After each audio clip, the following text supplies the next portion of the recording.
Esto es La Entrevista con Raúl Valladares. Desmilitarizar el Estado equivale a impulsar la democracia en Honduras. Sin embargo, desde el año 2010 el Congreso Nacional y el Ejecutivo iniciaron un proceso de reinserción de las Fuerzas Armadas en actividades de seguridad ciudadana, combate al crimen organizado, inteligencia, apoyo a la salud pública y desarrollo de la agricultura, señalan sociólogos del país. Como parte de las promesas de campaña, en abril del 2014, el Congreso Nacional, a iniciativa del presidente Juan Orlando Hernández, aprueba la Ley de la Policía Militar, amparado en que los artículos 272 y 274 de la Carta Magna lo facultan a contribuir en el orden público y colaborar con las demás instituciones en situaciones de emergencia, concebidas para combatir el crimen organizado y delitos transnacionales. Se les delegó funciones para dirigir las Secretarías de Seguridad y Defensa, en relevo de los civiles que desempeñaban esos puestos. Después, se crea la Fuerza Nacional de Seguridad Interinstitucional FUSINA, con la Policía Militar encabezando expropiaciones, captura a personas extraditables y crimen organizado con escudos marítimos y terrestres para el combate del tráfico de drogas. A través de decretos presidenciales, el Consejo de Ministros les delega acompañar la salud en el combate al COVID-19 y servicios epidemiológicos, ejecutar el toque de queda y detenciones por no atender las medidas de restricción para circular. Reciben millonarios recursos para comprar insumos médicos y equipos para combatir al COVID-19, manejo de hospitales móviles y 4.000 millones de lempiras para el desarrollo agrícola nacional. El paso de las 3 administraciones pasadas revirtió la etapa de desmilitarización iniciada por el presidente liberal Carlos Roberto Reina de 1994 a 1998, que creó la Policía Civil y derogó el servicio militar obligatorio. En julio de 1999, en un acto de autoridad, el presidente Carlos Roberto Flores sofoca una crisis interna surgida el 16 de julio y destituye a 4 altos cargos de la cúpula militar, cuando un grupo de 29 oficiales trató de deponer al Estado Mayor del Ejército. Para Hugo Ramón Maldonado, presidente del Comité para la Defensa de los Derechos Humanos, desmilitarizar al Ministerio de Seguridad es recobrar la moral, la disciplina desde el más bajo oficial a la más alta esfera de la policía. Hay que desmilitarizar a la sociedad, al órgano policial que no es un batallón, es la Secretaría de Seguridad Pública de donde depende la tranquilidad social, la lucha contra la impunidad y llevar ante la justicia a los violadores de derechos humanos. En 2018, el informe anual de la Oficina del Alto Comisionado de la ONU para los Derechos Humanos en Honduras, en el apartado de Justicia y Seguridad, instó al gobierno a proceder a desarrollar un plan de seguridad que logre un proceso rápido hacia la desmilitarización del orden público, que refuerce la transparencia y la supervisión en defensa y seguridad, incluida la inteligencia militar y una policía civil. María Soledad Paso, responsable de la delegación del Alto Comisionado de la ONU para los Derechos Humanos en Honduras, afirmó que a ello contribuiría la derogación de la Ley de Secretos Oficiales, porque dificulta la investigación y los derechos humanos de los ciudadanos, y al legislativo definir el concepto de terrorismo, que va contra la libre expresión en un ambiente de amplia preocupación por los altos niveles de violencia que vive el país. Xiomara Castro, en el discurso de su toma de posesión como comandante general de las Fuerzas Armadas, señaló que a partir del 28 de febrero, la milicia, de forma gradual, iniciará el proceso de salida gradual de la administración y custodia del sistema penitenciario del país. Continuarán apoyando las labores de respaldo a la Policía Nacional en la misión de garantizar la seguridad pública, cumplir las labores constitucionales en defensa al territorio y a la soberanía nacional en todos los campos. Haremos especial énfasis en la profesionalización de todos sus miembros, fomentando la formación de cada soldado en el ámbito del respeto a la persona humana y respaldo para que las mujeres de uniforme participen de manera equitativa e igualitaria dentro de la institución militar, concluyó la mandataria.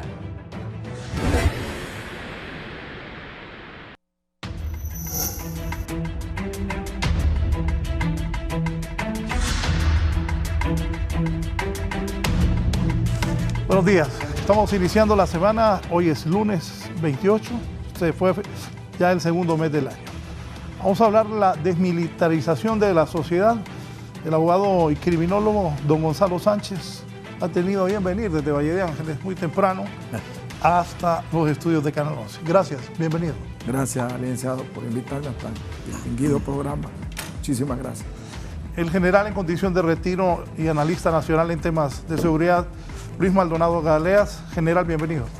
Muchísimas gracias por permitirme estar aquí compartiendo con el pueblo hondureño y con Canal 11 este asunto de interés para el país. Dígame esto para usted, desmilitarización de la sociedad. ¿Cómo, en términos generales, qué significa? Yo creo que es un concepto que se ha atribuido a la situación de nuestro país, pero que no está relacionado con una realidad del Estado de Honduras que está militarizado o que está militarizada la sociedad. Son interpretaciones de lenguaje y de las valoraciones que se hacen de una determinada situación, en este caso, que tiene una vinculación política. Y eso sí hay que reconocerlo, de la influencia política en el ejercicio de la función de las Fuerzas Armadas. Y eso de repente hace de que haya una valoración un tanto exagerada o también errónea acerca de lo que implica en realidad una militarización de una sociedad. Desde luego hay algunas decisiones que se tomaron en el gobierno anterior, como por ejemplo la Fuerza Nacional Interinstitucional FUSINA.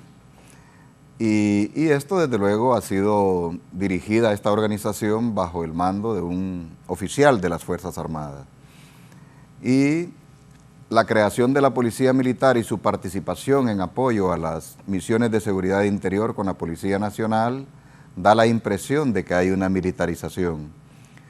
Pero en términos prácticos solamente son decisiones político-estratégicas de un determinado gobierno, en este caso el recién pasado, para que dada una situación de riesgo a la nación, de múltiples amenazas a la seguridad interior, con organizaciones que han incrementado sus capacidades operativas, logísticas, de comunicaciones, para el crimen transnacional, sea lo relacionado con el tráfico de armas, el tráfico de personas y también la narcoactividad en todas sus formas, requiere entonces de respuestas que tengan capacidad de neutralizarlas o eliminar esas amenazas. Y por eso surgen estas figuras. No obstante, esta apreciación que se hace de militarización requiere un análisis muy, muy profundo y abandonar cualquier motivación de tipo político que pudiera generar una especie de vacío de lo que es el empleo de las Fuerzas Armadas en algunas funciones que, quiero decirlo esto, no es que las Fuerzas Armadas se ofrecen para hacer tal o cual acción que tenga que ver con la seguridad interior.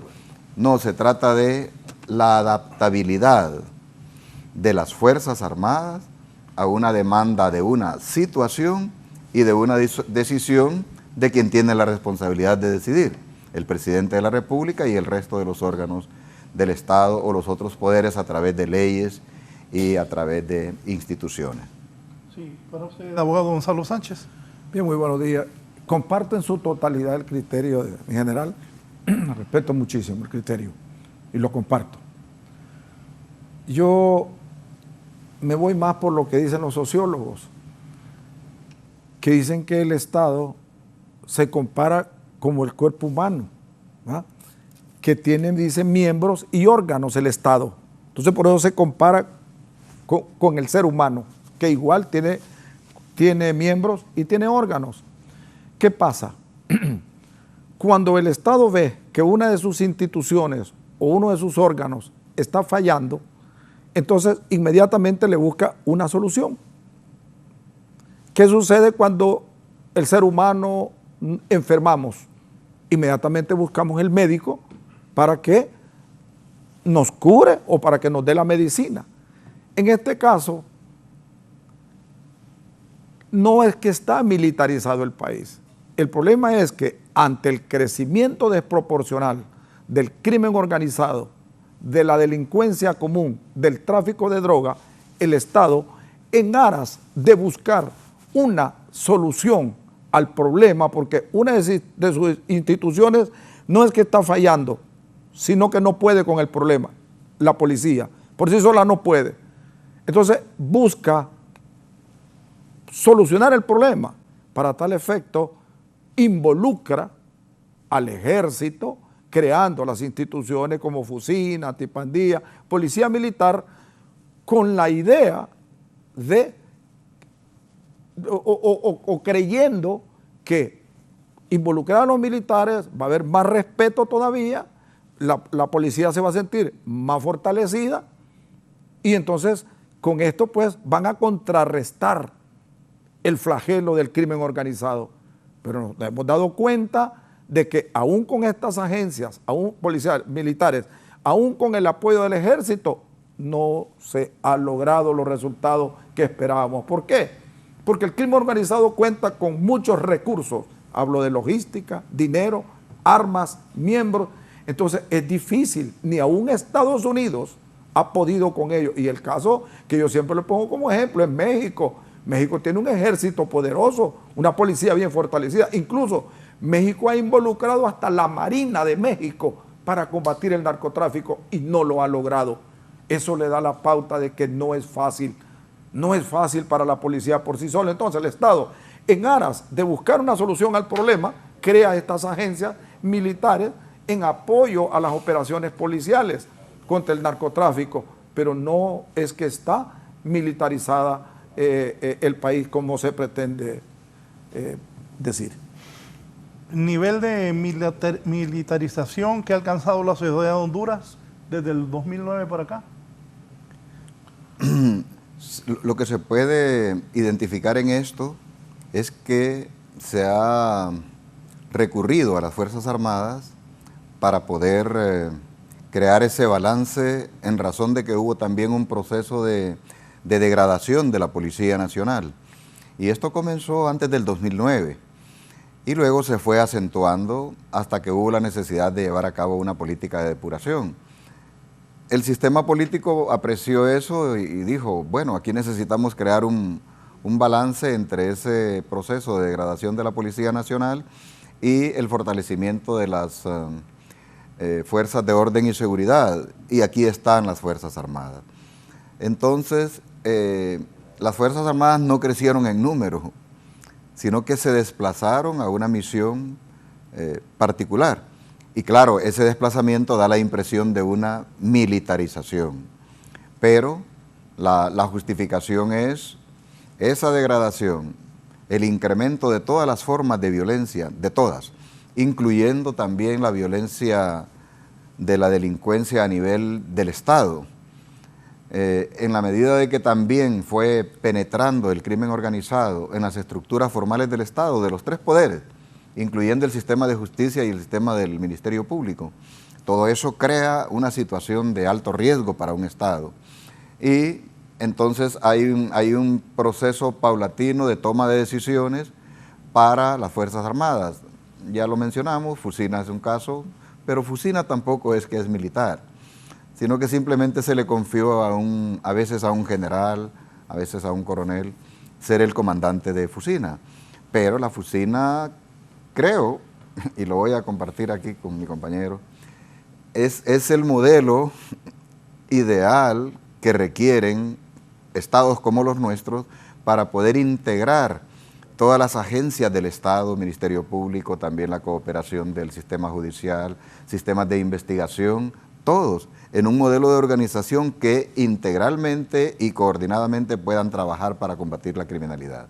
Desde luego, el comandante, el Estado Mayor, combinado con policías, da una impresión de una introducción de las Fuerzas Armadas en este tipo de procesos. La policía militar es auténticamente militar, y voy a dar un criterio. No es necesario que haya crecido tanto la policía militar, y no es necesario tampoco tenerla en ese nivel mientras se va fortaleciendo la Policía Nacional y va creciendo en ese número que se tiene proyectado y en la calidad para el cumplimiento de la misión, y luego hay que tomar una decisión con respecto a la policía. Incluso se tuvo que recurrir a crear esas fuerzas antimaras y pandillas y luego antiextorsión, y ahora la participación en el sistema penitenciario, y al verlo así se militarizó la sociedad. Es simplemente una adaptabilidad de las capacidades de las Fuerzas Armadas a misiones eventuales. Esto es importante, son misiones eventuales dentro de lo que manda la Constitución para apoyar a la Secretaría de Seguridad en el tema de seguridad interior. Abogado. Bien, no debería ser así. ¿Cómo? Crear estas agencias policiales, no deberían ser así, militares, perdón. O sea, lo que se habla que en los 8 años del expresidente Juan Orlando Hernández y 4 de don Porfirio Lobo, 12, Sí. se llenó de militares las calles y todos lados, las policías militares que él habló hace un momento. No debió ser así. Claro, no debió ser así si se hubiese fortalecido la policía. Si no, el crimen organizado no hubiera penetrado las instituciones del Estado. Es que ese es el problema. Ha penetrado la Corte, la Fiscalía, la misma policía incluso, ¿no? Entonces, es difícil por sí sola que la policía pudiera combatir el narcotráfico, el narcomenudeo, las pandillas. Entonces, debido a eso, pues, es que se crean estas agencias. Pero no debió haber sido así, porque la sociedad piensa que es que está militarizado el país. No, yo pienso que no. Esa fue una alternativa temporal, como dijo el general, en aras de creer que iban a combatir el crimen organizado. Pero vemos que aun cuando se trabaje, vemos en los medios que se capturan a diario personas. O sea, hacen su trabajo. Lo que pasa es que es difícil luchar contra un flagelo, como lo dije anteriormente, con recursos, con armas, con miembros. Es difícil, porque se llama crimen organizado, están bien organizados. Entonces, a mí me da la pauta que si los Estados Unidos no puede con el narcotráfico, si México con un ejército poderoso puso de rodillas al presidente y tuvieron que retornar de nuevo, que habían capturado al hijo del Chapo Guzmán, eso le da la pauta de que la policía no puede Estados Unidos. Imagínense nosotros, la policía por sí solo no. Entonces por eso es que se crean estas agencias. Yo digo, no debió haber sido así. No debió haber sido así. La policía debió haber enfrentado esto, pero la policía, no todos, ¿verdad? Pero un buen grupo, coludidos con el crimen organizado y las estructuras, penetraron las instituciones, operadores de justicia, entonces es difícil luchar así. Es muy difícil. Entonces recurren a involucrar estas agencias policiales creyendo que con esto van a frenar el crimen organizado y se dieron cuenta que eso no fue cierto. Aun cuando hagan un gran trabajo, no han podido. Para ustedes, ¿qué acciones y medidas va a tomar el gobierno de Xiomara Castro para desmilitarizar Honduras? Hay una que la ha anunciado en el discurso, que es el retiro paulatino, progresivo de las Fuerzas Armadas en el sistema penitenciario. Eso me parece correcto. Pero ¿Por qué es correcto? En el sentido de que sí conviene de que las Fuerzas Armadas se alejen de esa función porque es una función especializada. Sin embargo, hay un problema. Ese nivel de especialización todavía no se ha alcanzado en el sistema penitenciario desde que pasó a gobernación. Y a lo sumo lo que hay es una escuela de formación de agentes penitenciarios, pero eso requiere una carrera. Y a las Fuerzas Armadas le ha tocado décadas llegar a profesionalizarse en una carrera. La Policía Nacional está en este momento en un proceso de profesionalización muy alto para alcanzar las competencias en todos los sentidos para cumplir esas funciones. Cuando se pasa a gobernación tiene sentido porque es una forma o una modalidad de la mayoría de los estados, de que los sistemas penitenciarios no pertenezcan mucho menos a las Fuerzas Armadas.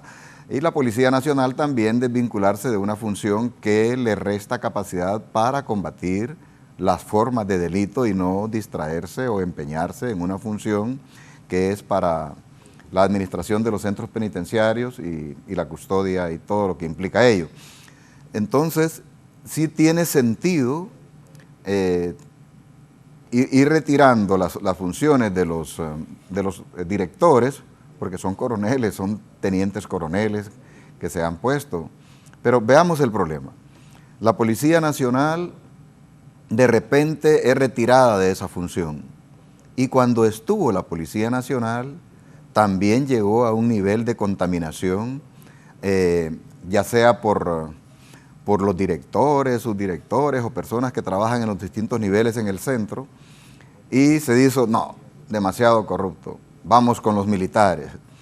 Y claro, la exposición que hay en un sistema penitenciario a caer en la corrupción es muy alta.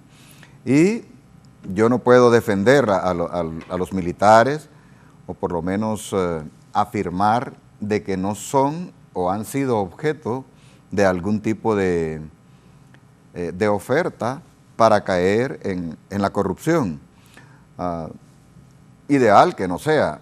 Sin embargo, ya se tienen casos en los cuales oficiales han sido castigados por haber incurrido en un acto de corrupción. Ahora, ¿cuál sería la forma? Pero ya esto depende de la Presidente. Si la policía, si los militares son retirados de los centros penitenciarios, ¿quién los sustituye en la dirección? El Instituto Penitenciario todavía no tiene personal calificado para colocarlo en la dirección de los centros penitenciarios. Apenas los agentes formados para la custodia y todas las labores internas. Va a tener que recurrir a la Policía Nacional para designar a los líderes. Y en esa medida se irá alejando las Fuerzas Armadas, pero eso no quiere decir, por ejemplo, que la Policía Militar no apoye la seguridad en los centros penitenciarios.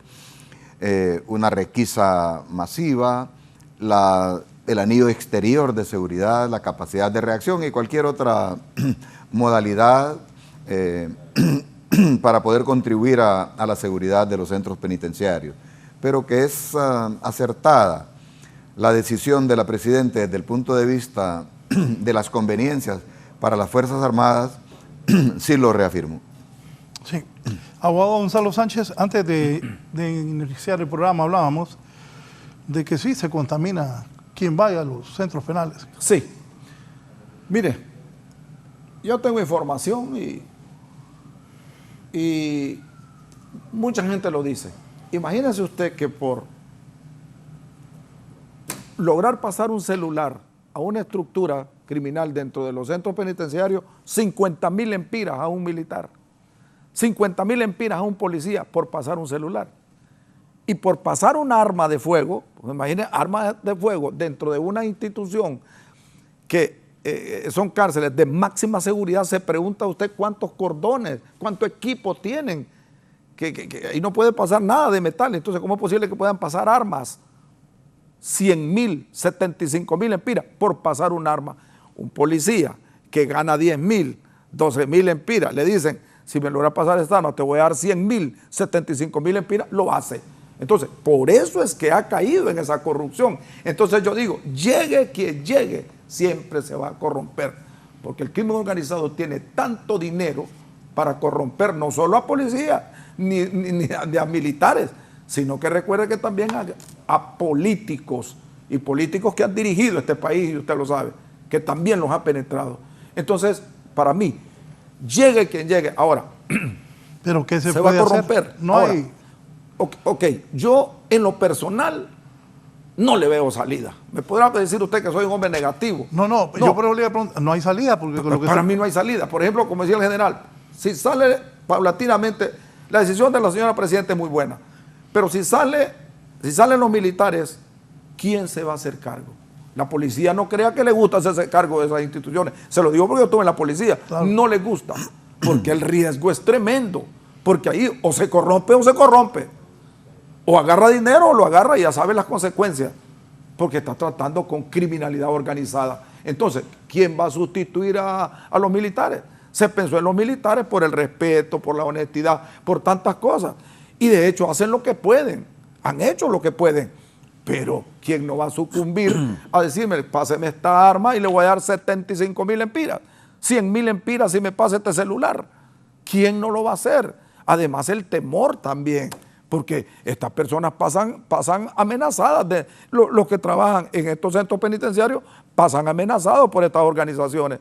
Entonces, para mí, llegue quien llegue, se va a corromper, lo van a corromper y va a ser sumamente difícil controlar los centros penitenciarios. Bueno, un poquito de diferencia respecto al llegue quien llegue. ¿Cómo lo quedó viendo? Él dice que no hay forma. No, sí la hay, pero tiene que tomar su tiempo. Inmediatamente no va a desaparecer el fenómeno y las ofertas tampoco van a desaparecer. Lo que va a neutralizar eso... Solo algo general.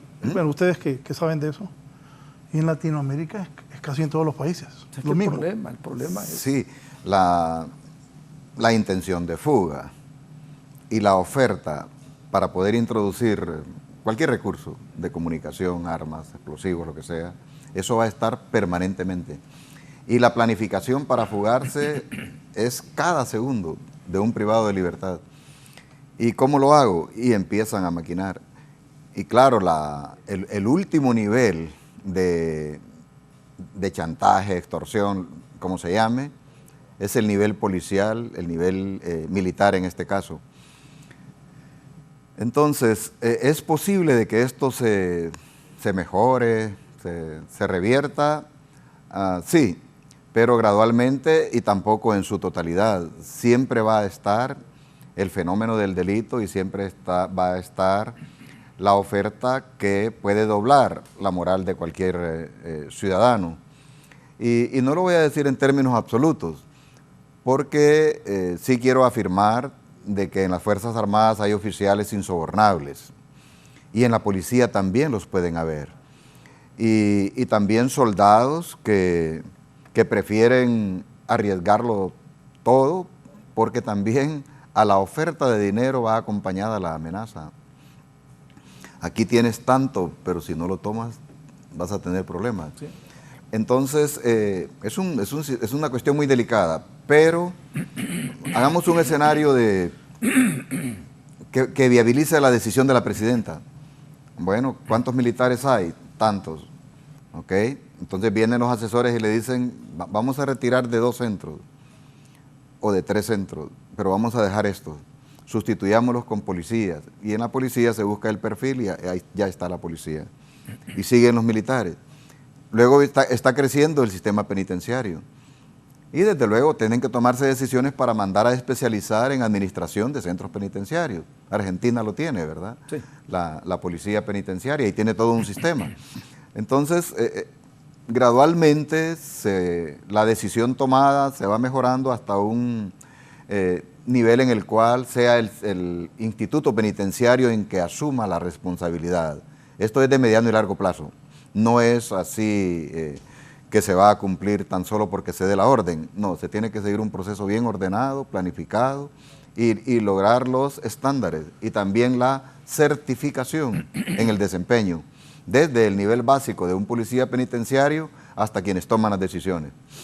Casualmente, lo que hablábamos de Latinoamérica, en Netflix están pasando una serie de lo vulnerable y lo corrupto que es el sistema carcelario de Argentina. Argentina, es correcto. Y aún teniendo un sistema. Un sistema. Sí. ¿Y aquí? Escuela.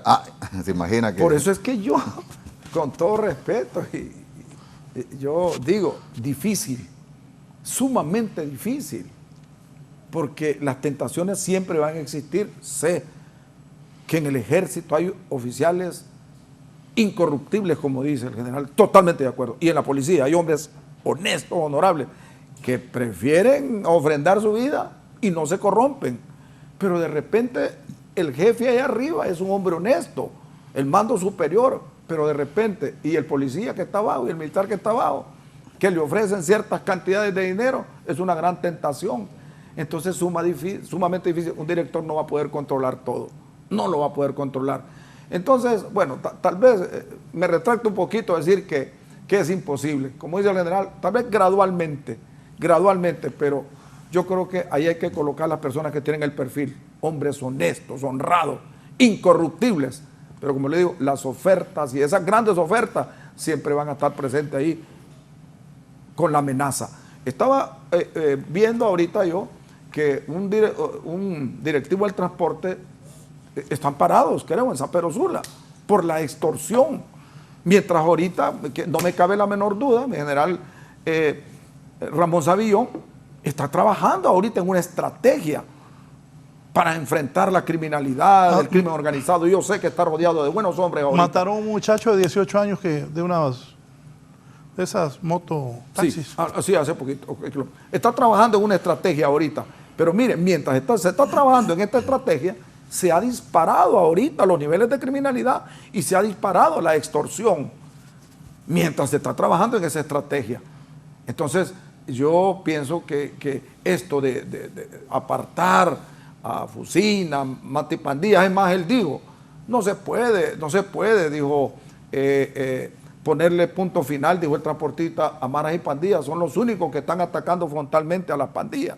No se puede, dijo el mismo transportista que se siente afectado, ¿verdad? Entonces, yo pienso que debe hacerse de forma gradual para poder contrarrestar el crimen organizado.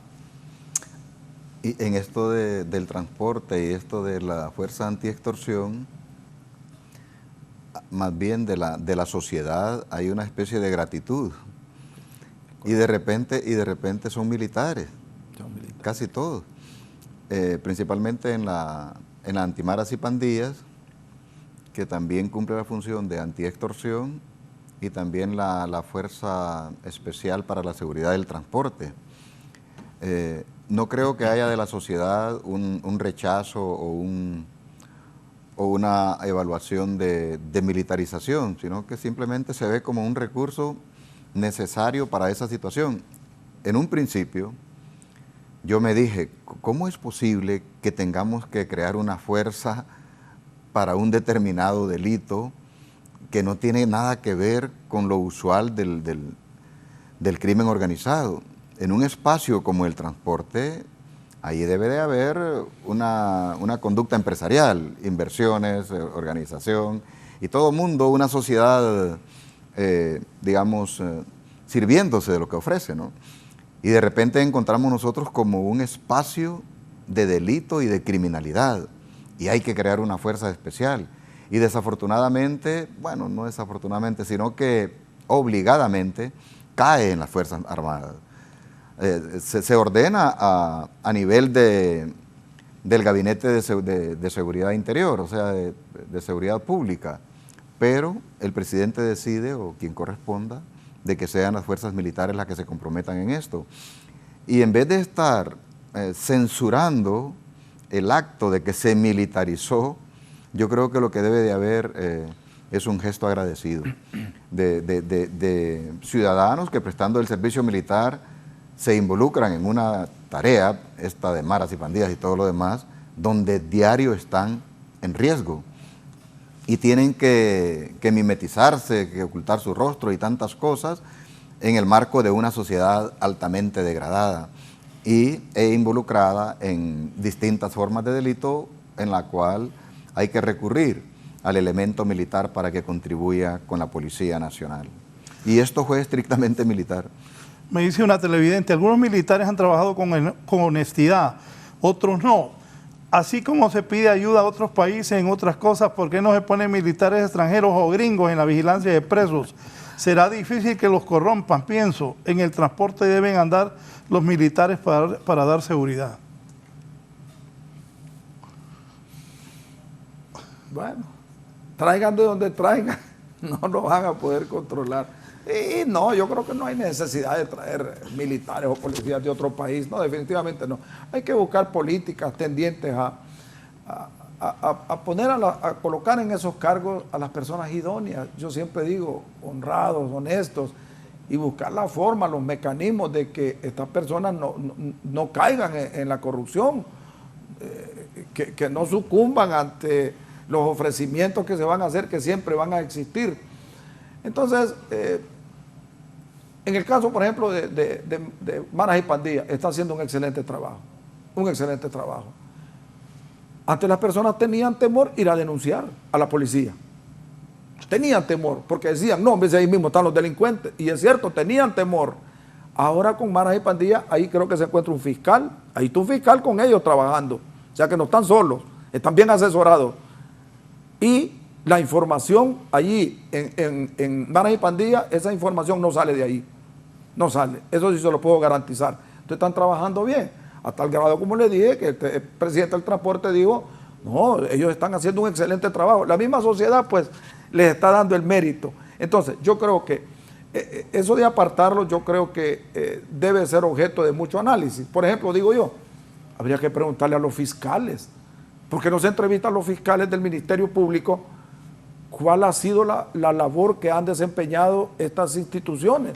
Porque ellos han participado en allanamientos, capturas, incautación de bienes, aseguramiento de bienes, han fortalecido mucho al Ministerio Público en apoyo a estas instituciones. Entonces, ¿por qué no consultar con la Fiscalía? Con los fiscales, ¿por qué no consultar con la Corte? ¿Qué opinan de la función que están haciendo estas instituciones como Fusina, Policía Militar, maras y pandillas, para tener un criterio más a fondo, más formal, de que cuál es la función de ellos, si verdaderamente están haciendo bien su trabajo? Porque yo puedo decir que lo están haciendo bien, pero los fiscales que trabajan con ellos en las operaciones, ellos pueden ser más fedatarios que yo de decir si están haciendo un mal o un buen trabajo. Hay algo muy serio en el sistema penitenciario y es el proceso de custodia, rehabilitación y reinserción. Eso no puede confiarse a un extranjero. Y también en el sistema penitenciario hay un proceso entre el sistema judicial y todo lo que conlleva la custodia, el traslado de los privados de libertad para esos procesos. Pero sí hay algo que puede considerar el Estado, el gobierno, y es la contratación de empresas para que provean equipo especializado que pueda servir para incrementar la seguridad al interior de los centros penitenciarios, pero no confiar la responsabilidad de la dirección y el manejo del centro, porque esa responsabilidad no se pueda delegar, porque es una función del Estado administrar adecuadamente eso, ¿no? Pero hay países que puedan ofrecer la asesoría a través de agencias paralelas, digamos, o que hagan lo mismo y recibir ese apoyo de parte de otros países y recurrir a especialistas para que vayan contribuyendo a que el sistema penitenciario vaya certificándose poco a poco. Que haya un soldado, estoy tratando de responderla, en cada unidad de transporte no es... y le voy a decir, voy a dar una idea aquí que es muy simple para arreglar este problema del control de transporte. ¿Cuál es la labor de la alcaldía municipal en el diseño de las calles y avenidas para la colocación de las paradas de los buses? ¿Cuál es la misión del Instituto del Transporte para las normas que se requieren al interior de la empresa que hace la inversión, el manejo del personal, la certificación como conductor? Es llevar a una formalidad del transporte. La formalidad que tiene que hacerse a nivel de la corporación municipal, a nivel del instituto, a nivel de la empresa, la certificación del conductor, el archivo, el registro de las personas, pasarlo por los sistemas de seguridad y toda una armonía en el manejo de ese transporte. Se sigue expandiendo, en este caso, el municipio del Distrito Central, sin un diseño básico siquiera de parada de buses controladas. ¿Cuál es el defecto? Que al no haber paradas de buses, no se tiene control sobre el movimiento de la gente y no hay estaciones de control. Y tampoco todo esto de la certificación de personal, pero esto sería un tema muy amplio en el sentido de que no es una cuestión de policías o soldados en un bus, es sistemas de control. Y esto incluye también los electrónicos que ya se ha hablado acá en su programa. El botón de pánico del que sí, habla Jorge Lanza hace ya casi una década. Claro, y aquí le voy a decir algo a la empresa privada del transporte. No son los soldados los que le van a poner el control de pánico. Es una responsabilidad de la empresa de crear las condiciones en su unidad de transporte con la cooperación técnica de los especialistas en seguridad para que eso sea debidamente utilizado entre la señal que dé la tecnología que se aplique y la recepción que se haga en el centro de control policial, ¿verdad? Pero aquí todo el mundo quiere que el Estado le resuelva y ese es un problema que debemos superar. Me dice el televidente Daniel Raúl, el caso de la Fuerza Nacional Antimaras y Pandillas ha alcanzado una efectividad del 90% en capturas y de ese porcentaje se judicializan el 87%. Esto nos da la pauta de que sus resultados son positivos para el país. Claro. ¿Está de acuerdo? Totalmente de acuerdo. Incluso, imagínese usted, mal contado, pongámosle 30.000 unidades de transporte, mal contadas, 30.000. Vamos a utilizar 30.000 militares para andar en cada bus. O sea, es ilógico, por un lado. Por otro lado, si anduvieran en los buses, entonces van a decir que ya está militarizado otra vez el país, que los militares andan cuidando los buses. Mire, yo estoy de acuerdo con el general. Yo creo que los empresarios del transporte también tienen que aportar ellos, no dejarle solo al Estado esta responsabilidad. Ellos tienen los recursos suficientes como para pagar su propia seguridad privada, que anden los buses. Ellos tienen la capacidad, sí la tienen. Entonces no dejarle al Estado. Entonces es ilógico.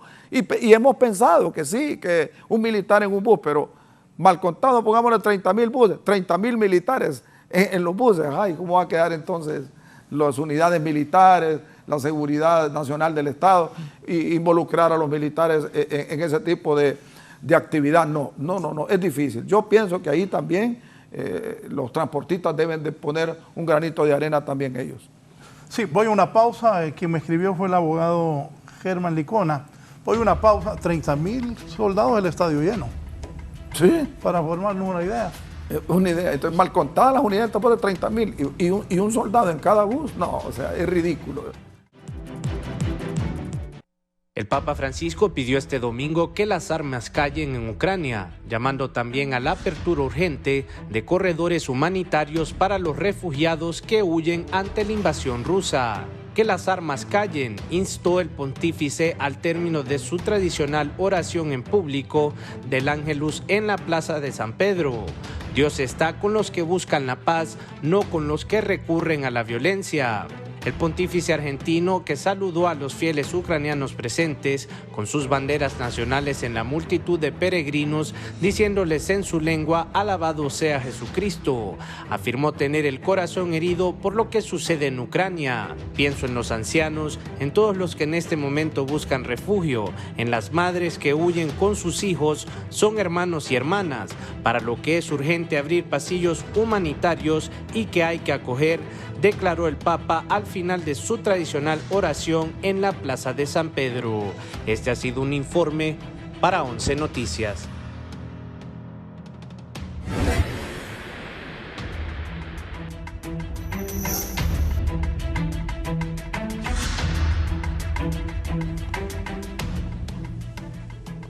Sí, ¿en manos de quién debe quedar entonces el sistema penitenciario? Eso es lo complicado. ¿En manos de quién? Ahora, claro, si se está pensando en retirar a los militares paulatinamente, que me parece muy bien, pero todo esto yo creo que ya la ciudadana presidenta y sus ministros, el ministro de Seguridad, yo creo que ya tienen una estrategia o ya tienen ellos todo un aparato para enfrentar esto. ¿A quién vamos a dejar ahí? Porque esa es la gran pregunta. ¿A quién va? ¿Quién se va a ocupar de los centros penitenciarios? Como le digo, no es una misión fácil.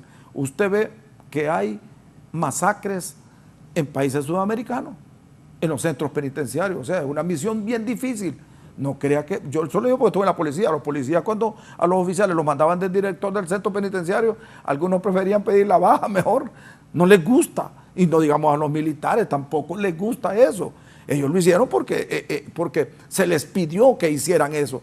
Pero les voy a decir que de parte de los militares no creo que ellos estaban de acuerdo en dirigir los centros penitenciarios. Y se empezó en ellos por la disciplina, por la honestidad, por la confianza que han tenido el pueblo en las Fuerzas Armadas.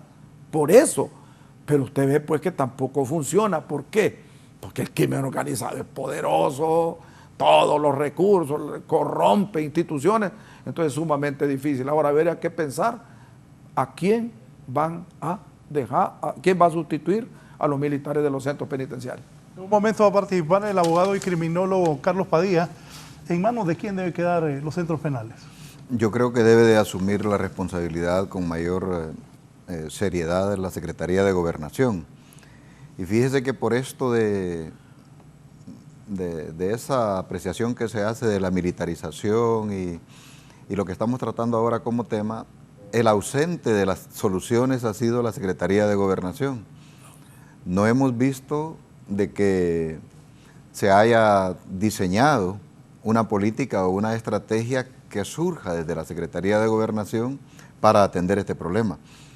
Desde luego, como hay un vacío en ese sentido, al que más podemos apuntar, Policía Nacional, que también sería eventual, también sería una misión transitoria. Y todavía, mientras se dé esa transición, todavía las Fuerzas Armadas serían requeridas para apoyar este proceso de transición. Y probablemente, y esto creo que así va a ser, lo que quede de la Policía Militar del Orden Público, si acaso entra en un proceso de reducción de sus efectivos, tendrían una participación de apoyo a los centros penitenciarios, porque las capacidades que tenga la Policía Nacional para dedicar personal y lo que haya desarrollado el Instituto Penitenciario en la especialización de sus agentes no serían suficientes todavía para darle la cobertura total al sistema penitenciario. Entonces quedarían en una labor de apoyo externo la Policía Militar del Orden Público u otra fuerza militar preparada para ello, mientras se da esa transición. Pero creo que lo que yo veo más inmediato es Policía Nacional. Abogado Carlos Padilla, sobre el tema, buenos días. Y al abogado Gonzalo Sánchez, muy distinguidos panelistas, con los que cuenta hoy usted, y saludos al pueblo hondureño también.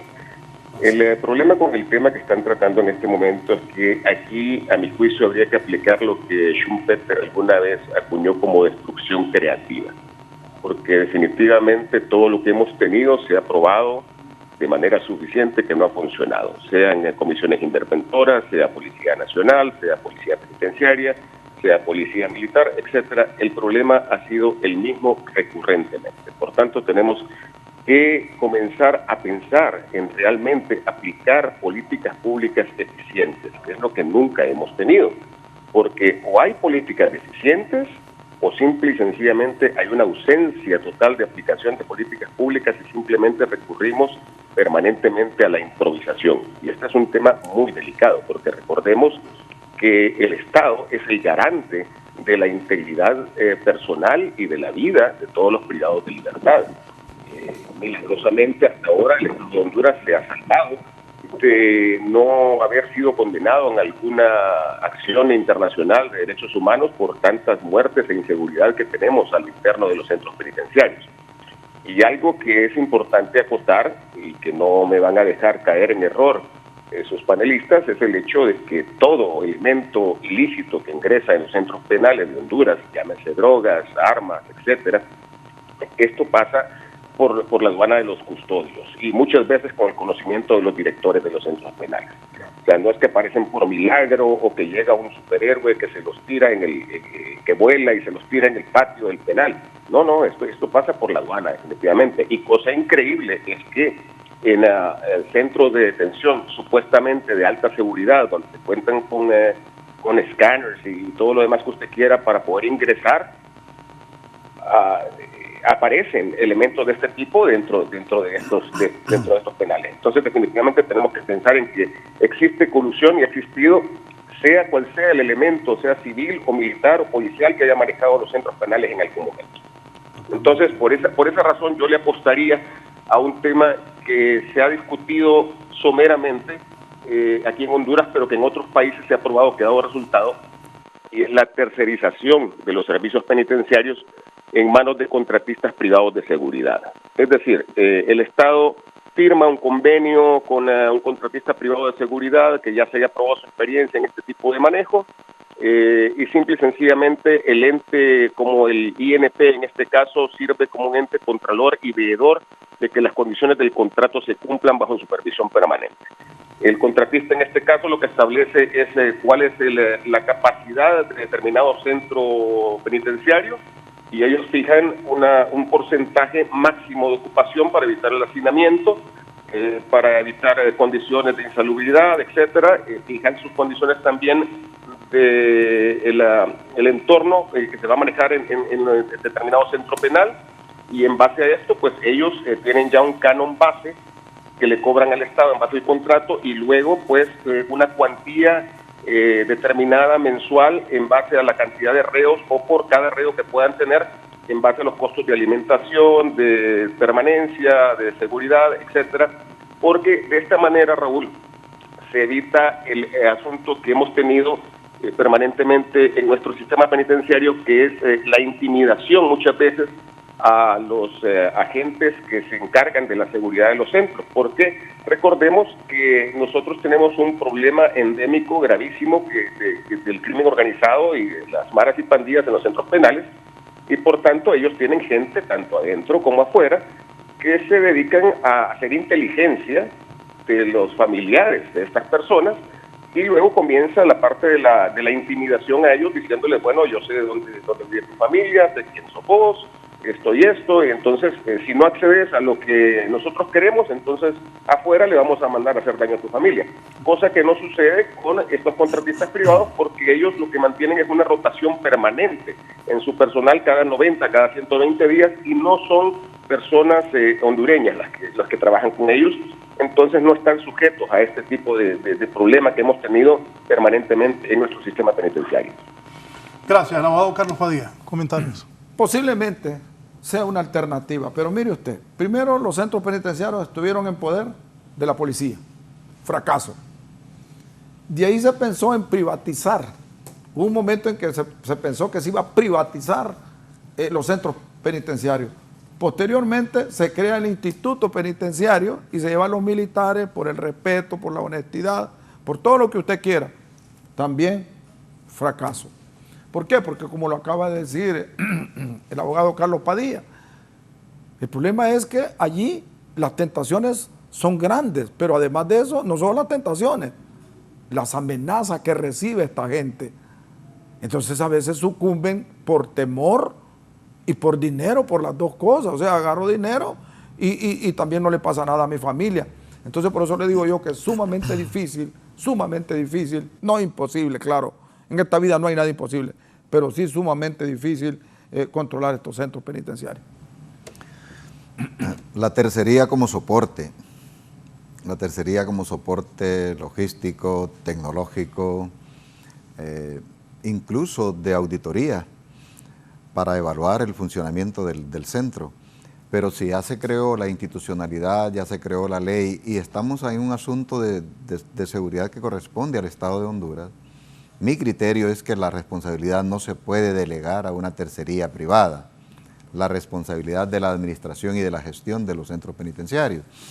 Entonces lo que tiene que hacer el Estado es hacer la inversión correspondiente para lograr lo más pronto posible la certificación de los egresados de la Escuela de Formación de Agentes Penitenciarios y seleccionar ciudadanos con perfil para este tipo de situaciones. Pueden ser retirados de la policía, pueden ser retirados de las Fuerzas Armadas o ciudadanos que hayan pasado por procesos de maestría relacionadas con criminalística y otras cosas, para que puedan salir becados o mediante el apoyo de países cooperantes con los cuales nosotros tengamos relaciones de este tipo y puedan lograrse ese nivel de especialización. Y yo lo veo esto en el mediano plazo. A 3 años yo veo prácticamente un sistema penitenciario consolidado alrededor de la Secretaría de Gobernación, con un instituto con autoridades debidamente calificadas para la gestión. Pero sí es apreciable la opinión de Padilla en el sentido de que existen esas empresas y que pueden hacerse cargo. Pero esto que hablábamos de la responsabilidad del Estado, de que eso implica un proceso de judicialización, la fuga de información, dejar esto en manos exclusivamente privadas, creo que pondríamos en riesgo otros procesos. Y no conviene a un país como el nuestro, sin haber avanzado en fortalecer sus instituciones, empezar con un proceso de privatización. Sí veo el modelo mixto, yo gestiono, yo decido, yo regulo, Estado. Y hay oportunidades de apoyo privado para poder potenciar mis capacidades internas, se acepta. Y hay también cooperación externa para que yo pueda potenciar las capacidades de este sistema también. Entonces, por ahí veo la solución. No es fácil esto. No, yo tengo entendido, y no me equivoco con esto, que cuando se creó el Instituto Penitenciario se envió personal a capacitarse a los Estados Unidos en el área de centros penitenciarios. Se envió personal allá. Tengo pleno conocimiento. Y aún así, que se envió este personal a capacitarse, el problema siempre lo tenemos. Dígame algo. ¿Ha existido más éxito o fracaso estas cárceles de máxima seguridad y toda la inversión que se hizo, esa preparación que se dio para algunos que trabajan en centros penales? Bien, de cualquier manera, sí, se han visto resultados, pero por ejemplo, cuando usted ve que en una cárcel de máxima seguridad asesinan de la forma que lo hicieron con Magdaleno, usted se pregunta, bueno, y no son centros de máxima seguridad, ¿cómo es posible que se dé un caso como este en un centro como ese? ¿Pero qué? ¿Dónde está la corrupción? A lo interno de la institución, ¿sí? Ahí se mira que un policía o no sé qué, un militar le abrió la puerta y salieron a matar a Magdaleno. Entonces usted se pregunta, bueno, ¿y cómo es que son centros de máxima seguridad? Se lo digo porque uno de abogado, cuando llega ahí, le quitan el celular, le quitan la llave, uno va completamente desarmado. Ajá, ¿y cómo es posible que ahí tienen escáner, tienen 3, 4 cordones de seguridad? ¿Y cómo es posible que entran armas, entran granadas, entra munición, entran una serie de cosas al instituto? ¿Qué pistola era esa que mataron a ese señor? ¿Perdón? ¿Qué pistola era? Era una 9 milímetros. Una 9 milímetros. Y tenían armas blancas también, lo acuchillaron, lo apuñalaron. ¿Cómo pasó a 9 milímetros? Un ensañamiento. ¿Cómo llegó a 9 milímetros? Entonces, ¿cómo llegó?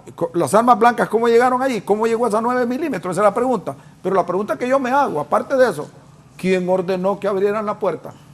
Les abrieran la puerta para que lo asesinaran en una cárcel de máxima seguridad. Entonces, uno se pregunta, ¿trajo algún beneficio esta cárcel de máxima seguridad? A veces uno piensa que sí, pero cuando ve estas cosas y otras muertes que se producen al interior de esa cárcel de máxima seguridad, entonces dice uno, ¿será un fracaso? ¿Valió la pena hacer tremenda inversión para que en un centro penitenciario de máxima seguridad se continúen asesinando personas? Yo creo que sí trajo beneficio, y principalmente con el traslado de los privados de libertad de San Pedro Sula. Los modelos de los centros penitenciarios en Honduras nacieron con ideas de la colonia, hacerlos en las mismas ciudades, con un determinado muro, una seguridad mínima, y se siguió con ese sistema hasta que surgió esto de los centros penitenciarios de máxima seguridad o cárceles. Pero las cárceles de Honduras de máxima seguridad, ubicada en Ilama y la otra aquí en la carretera Danlí, en términos comparativos, solo son máxima seguridad con respecto a los otros que hay en Honduras. No, es correcto. Pero máxima seguridad con respecto al nivel de peligrosidad del privado de libertad todavía no lo son. Esto es importante que lo comprenda el pueblo hondureño porque hay una censura de por qué se gasta en cárceles de máxima seguridad. Aún invirtiendo en ellas, todavía no se tiene el suficiente sistema, infraestructura, detección, personal, calificación, etcétera, para poder administrar gente que se involucró en el delito y en el crimen de alta peligrosidad. Todavía estas cárceles no son eso. Entonces, desafortunadamente, el gobierno tiene que invertir porque es tan grave el problema. Que ese descongestionamiento que se hizo de parte de San Pedro liberó a San Pedro de un problema que ahí había una generación de criminalidad altísimo. Y luego ese problema se traslada a otro lugar, pero ya con una respuesta. Y esa respuesta todavía es relativa respecto a lo que requiere, en algunos casos, Honduras, para poder disponer de un centro de alta seguridad o de máxima seguridad para poder, digamos, administrar eficientemente los privados de libertad. Entonces, es muy relativo el hablar de que estos centros todavía son de máxima seguridad. Pero aquí quiero apreciar algo de lo que dijo Padilla. Y es que si se tuviera en esa tercerización la tecnología y los sistemas de detección y las normas estrictas para poder evitar que se introduzcan armas y todo ese tipo de artefactos que son amenaza a la seguridad de los privados de libertad, eso sí sería un apoyo. Sería un apoyo que vendría de una tercerización. Pero, desde luego, hemos tenido situaciones en las cuales es difícil respondernos quién ordenó que se abriera esa puerta, quién ordenó de que esa arma entrara y quién ordenó que se diera la facilidad para que se matara, o como en las distintas formas que han habido al interior de los centros penitenciarios. Esta ya es otra valoración, que el centro penitenciario, la cárcel de máxima seguridad, todavía es insuficiente respecto a las distintas variables que hay y opciones que tiene la criminalidad para cometer este tipo de acciones. Mira esas cárceles. Es que con lo que decía el general, recuerdo cuando en San Pedro un moreno estaba en un torreón, uno de los privados de libertad con una ametralladora.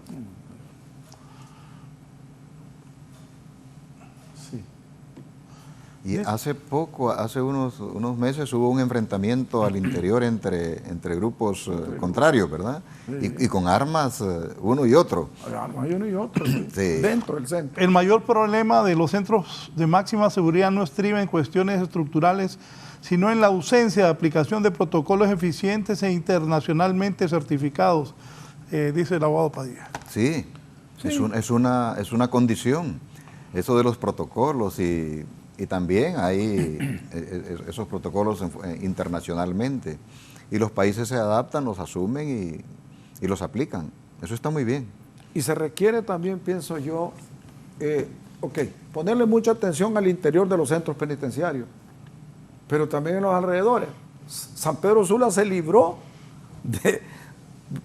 de la delincuencia, se libró de muchas cosas cuando sacaron el centro penal de San Pedro Sula. Pero ¿qué pasa? Es que en Santa Bárbara se quejan. Ahorita en Danlí, en el Paraíso, se ha disparado los niveles de criminalidad. ¿Por qué? Porque están controlando el interior. Pero me pregunto, ¿habrá labor de inteligencia en el departamento, en el centro, en el pueblo, en los alrededores? ¿Quién llega allí? ¿Quién se ubica? ¿Quién alquila allí? ¿Quién vive allí? ¿Quién han llegado de nuevo al sector? También debe haber una labor de inteligencia en el lugar. ¿Por qué? Porque por eso es que no querían que los centros penitenciarios llegaran allí, porque sabían que se iban a disparar los niveles de delincuencia, que ha pasado ahorita en Danlí y también en Santa Bárbara. ¿Por qué? Porque llevaron estas cárceles de máxima seguridad allí. ¿Por qué? Porque de repente, vuelvo y repito, no hay una labor de inteligencia para investigar quiénes son las personas que llegan, que se radican allí, qué es lo que hacen. O sea, también debe haber una investigación también de la zona, ¿verdad? Aquí tengo algunas anotaciones. ¿Habrá educación de derechos humanos a la milicia? Fuerzas Armadas.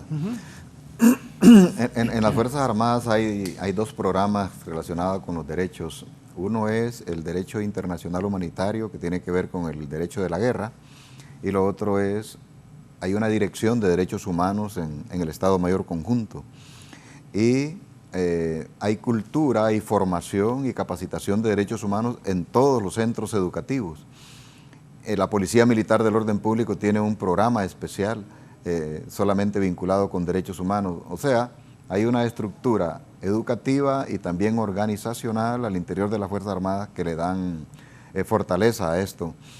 Desde luego, tampoco se puede desconocer de que de alguna manera los excesos se dan en cualquier organización y las Fuerzas Armadas en algún determinado momento, por algún elemento, no puede ser excluida de ello. Sin embargo, eso no es válido para juzgar a una institución que ha desarrollado un sistema. Y también la Policía Nacional tiene una oficina adscrita a un departamento de derechos humanos que en su momento inició perteneciendo a la Inspectoría General de la Policía Nacional y tiene relación directa con el secretario de Seguridad. Y esa oficina tiene vinculaciones con el Comisionado Nacional de los Derechos Humanos, con la Secretaría de Derechos Humanos de las distintas secretarías que tiene el gobierno, y también hace la labor interna.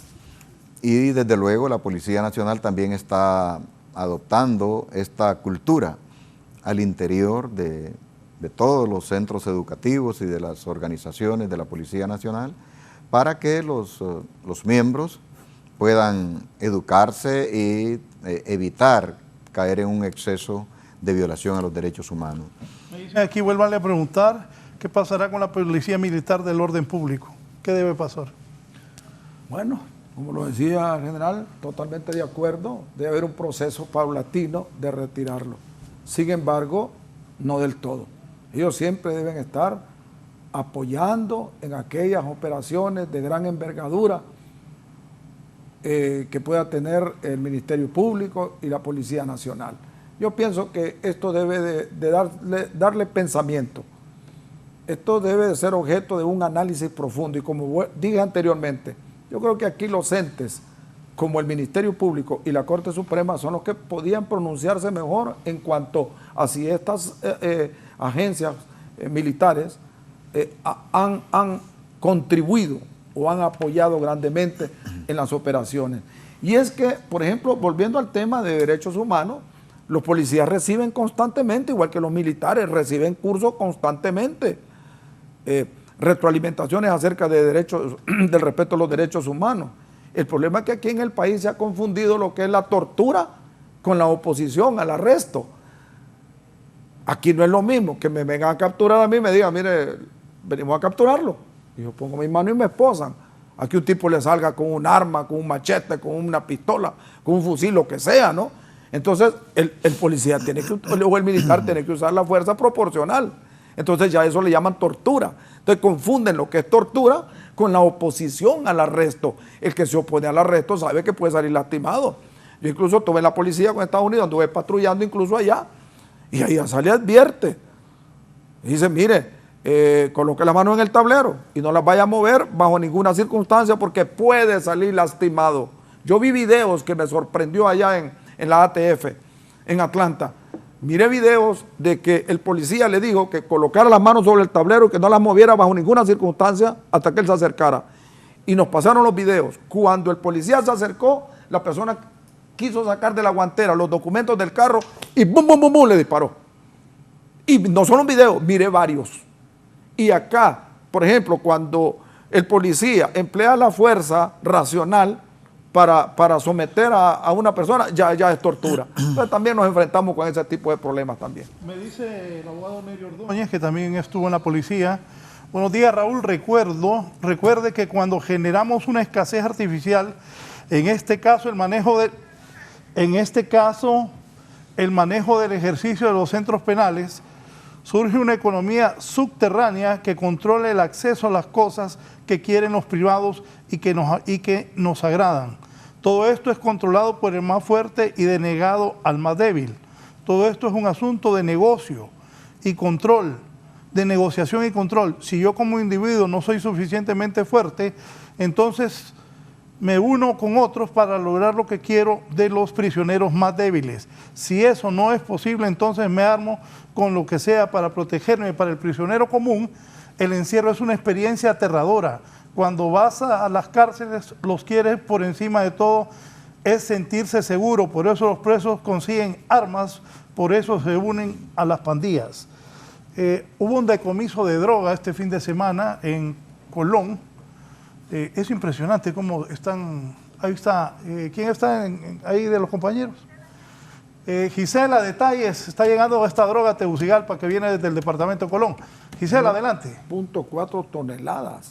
Wow. Licenciado, y a los televidentes de la entrevista con procedencia desde La Ceiba, ha llegado hace unos instantes este fuerte decomiso de droga que ha sido incautado ayer en el municipio de Iriona, departamento de Colón, y es equivalente a 1.5 toneladas de supuesta cocaína. Ayer fue ese operativo policial en la zona, sin embargo, por las condiciones del clima, no se pudo hacer el traslado hacia la capital de la República, sino hasta esta hora.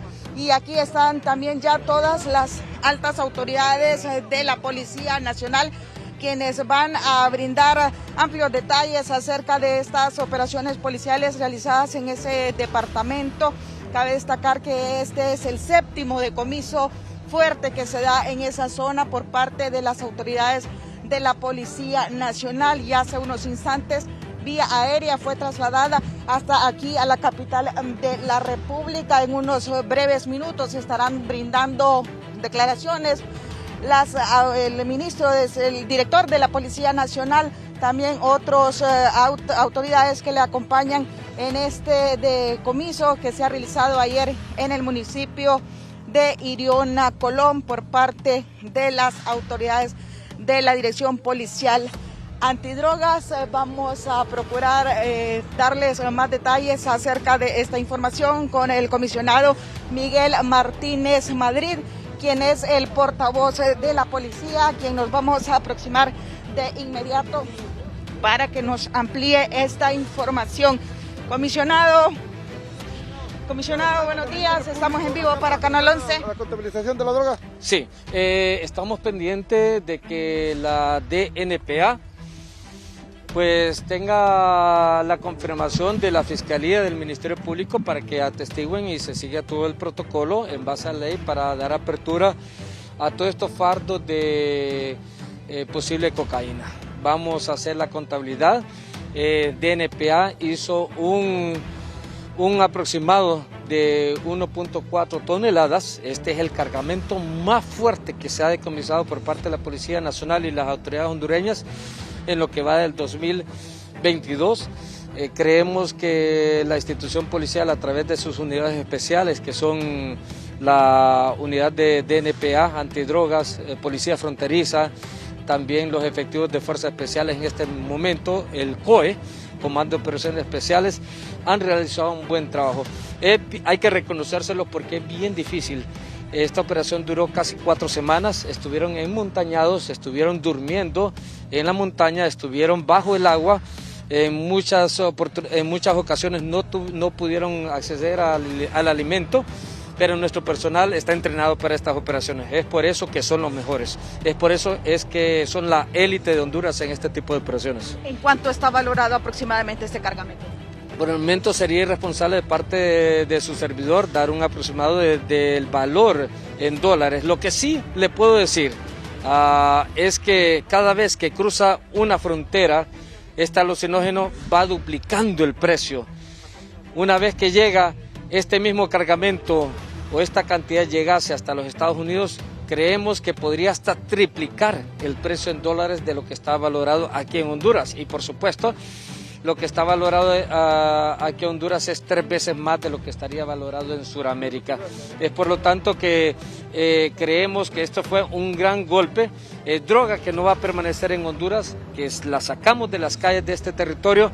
Más adelante vamos a estar esperando la participación en una conferencia de prensa o con posible comparecencia ante los medios de comunicación por parte del señor director general de la Policía Nacional o subdirector general de la Policía Nacional. Bien, muchas gracias, licenciado, con este avance informativo. Yo vuelvo con usted al set principal. Buenos días. Buenos días, Gisela. 1.4 toneladas, 1.800 libras entonces. Pero qué mejor que mis invitados comenten. Qué triste para Honduras, qué bien por la policía que han hecho este decomiso, pero es impresionante. Sí, para que usted vea, ahí están los resultados. se está trabajando. Y estas operaciones se hacen en conjunto también con la Policía Militar, con Fusina, estos decomisos. Se está trabajando. El problema es que usted ve que es imposible. O sea, a diario se capturan. Y mire usted este gran cargamento. Entonces... Estoy impresionado también, ¿va? Tan claro, impresionado porque a pesar de que existen controles marítimos, terrestres, aéreos y todo, usted mira, son cantidades grandes. Entonces no se puede decir que no se está trabajando. Se está trabajando. Lo que pasa es que luchar contra un flagelo como este es sumamente difícil. General. Es importante ver el patrón que estamos apreciando a inicio de año. Creo que esta es la cuarta noticia en lo que va del año de cantidades muy significativas. 3.086 libras me están apuntando. ¿Sí? De acumuladas. Sí, solo de esto. Sí, 3.086 libras. No tenemos antecedente, creo yo, que en el espacio de un mes y medio, de 2 meses... Se habían incautado tanta cantidad. No tenemos. Y también en... Mi pregunta es, ¿y entonces Honduras cómo está? Mire. Mire.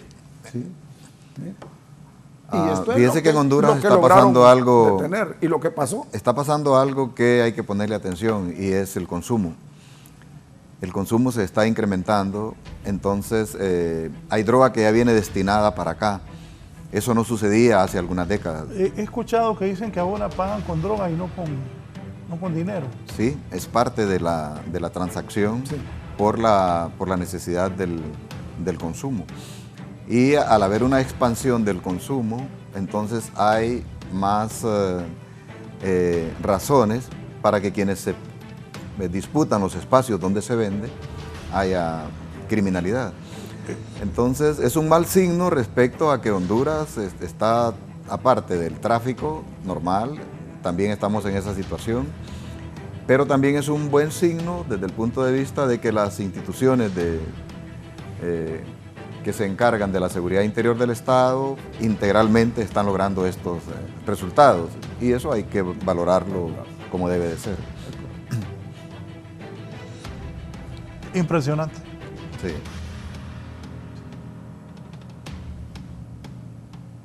Es impresionante. Miren ustedes qué cantidad de cocaína. O sea, Honduras ya es un lugar donde... Sí, es que... Por fuerza pasan. Yo siempre he dicho que es una bendición ser el centro de Centroamérica y el centro de América Latina. Pero desgraciadamente, para efecto del trasiego de drogas, Honduras es un punto clave, desgraciadamente. ¿Por qué no lo hacen en Nicaragua? ¿Por qué no lo hacen en Guatemala? ¿Por qué no lo hacen en El Salvador? Porque desgraciadamente, geográficamente, nosotros estamos en el centro. Y la pregunta es, ¿de dónde viene esta droga? ¿De qué país vino? ¿Lo han frenado en Colombia? ¿Lo han frenado en Venezuela? No lo han frenado. Mire dónde viene. Solo transita por Honduras nada más. Pero y me pregunto, ¿y los que la reciben en Estados Unidos? ¿Los grandes narcotraficantes están presos en los Estados Unidos? Eso me pregunto yo. Siempre me he hecho esa pregunta. Los que reciben estas grandes cantidades. Mire, esa droga estaba ahí, enterrada. Ahí la tenían enterrada. Ahí la tenían enterrada, se imagina. Bien por la policía. Claro, muy bien. Claro, excelente, excelente. Es un trabajo en coordinación. Excelente trabajo, excelente. Lucha contra el narcotráfico, el Ministerio Público, la Policía Nacional, la Unidad Tigres, ahí de la Policía Militar. O sea, es que es un trabajo que tiene que ser en equipo. Para combatir esto, tienen que trabajar en equipo. Y al efecto, pues se ven los resultados. Felicidades para la policía. General. Sí. Yo quería hacer un comentario respecto a la Policía Militar del Orden Público. Para crearse se estableció una ley y se crearon ciertas diferencias en cuanto a lo que gana un policía militar del orden público y a la misión y otros asuntos relacionados con la organización y el apoyo que le da la Policía Militar a la Policía Nacional, pero sí se necesita tomar una decisión política para dejar lo justo que se requiere para apoyar a la Policía Nacional, pero también hay algo importante que no se maneja en Honduras adecuadamente y es la protección de instalaciones críticas y sensibles en un Estado. Vale decir, por ejemplo, la sede de gobierno, de los tres poderes del Estado, del Ministerio Público, estaciones eléctricas, represas y otros espacios que son críticos. Ahí cae la policía. Ahí cae la policía y está de acuerdo con la doctrina. Y esto lo digo en términos de que el título de militarización de la sociedad no es que los recursos sean inconvenientes para un Estado. Los recursos de seguridad están ahí. Lo importante es la utilización adecuada conforme a la política que defina el gobierno y que sea una política de Estado, no una política de un determinado gobierno. Y por eso es que hay esa suspicacia aquí con respecto a la policía militar. La creó Jo, quería tener su propia guardia pretoriana y todas aquellas situaciones que surgieron. El soldado no está pensando así. El policía militar, no, yo estoy cumpliendo mi misión y me entrenan para cumplir misiones, no para servir a Jo o para servir a otra persona. Por lo tanto, ese es un punto que debe de valorar la sociedad y que también debe de valorar el mando, en este caso el alto mando militar, para tomar la decisión correcta con respecto a la policía militar. Y ahí están, son parte de eso en el marco de Fusina, en esa operación que estamos viendo ahora. Me dicen aquí, esa droga la habían enterrado un día antes que la encontraran. Bien, conclusiones. Bueno, esto de los centros penitenciarios y el retiro de estas instituciones como Fusina, Mara Antipandilla, la Policía Militar, yo creo que el gobierno de la República tiene que ponerle mucho pensamiento a esto. Y el alto mando militar, policial, deben asesorar correctamente a la ciudadana presidenta, porque no podemos dejar a una sociedad donde el crimen organizado y la delincuencia común se ha disparado a niveles desproporcionales, dejarlas desprotegidas. Yo creo que esto debe hacerse. Si se va a hacer, que se haga paulatinamente, pero que a la vez se entrene y se capacite personas que van a enfrentar este tipo de delitos. Gracias, abogado Gonzalo Sánchez. Sé que se tuvo que levantar temprano para estar acá. A usted por la invitación. General.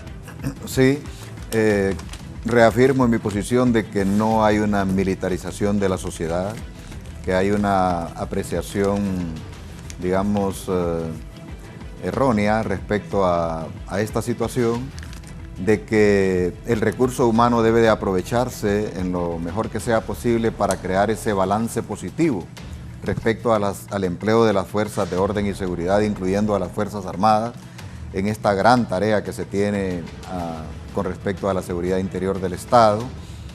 Todo debe hacerse paulatinamente, tanto el retiro de los militares en la administración de los centros penitenciarios, como la decisión que se tome respecto a la Policía Militar del Orden Público. Y apartar de la toma de decisiones el componente político. Un soldado y un policía nacional o el ciudadano que se decide a prestar ese servicio no es para agradarle o no a un determinado político. Él aprende al interior de las Fuerzas Armadas o de la Policía Nacional a servir a la patria, y esa es la que defiende y esa es la que protege y sirve en el caso de la Policía Nacional. Muy agradado de compartir con estas situaciones, Sánchez. Gracias al pueblo hondureño. Gracias al general Luis Maldonado Galeas, al abogado Gonzalo Sánchez, abogado y criminólogo. Desmilitarización de la sociedad, el tema que abordamos esta mañana con mis distinguidos invitados.